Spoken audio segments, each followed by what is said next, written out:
சொக்கநாதன் பெற்றெடுத்த பிள்ளையாராம்.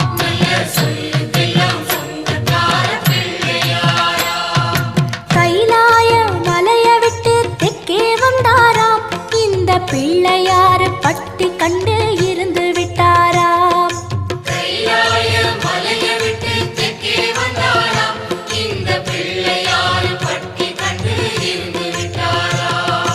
கணபதியார் வந்தாரம்மா, நம்ம உறவாக நின்னாரம்மா.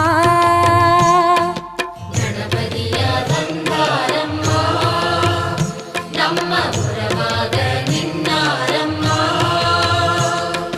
சொக்க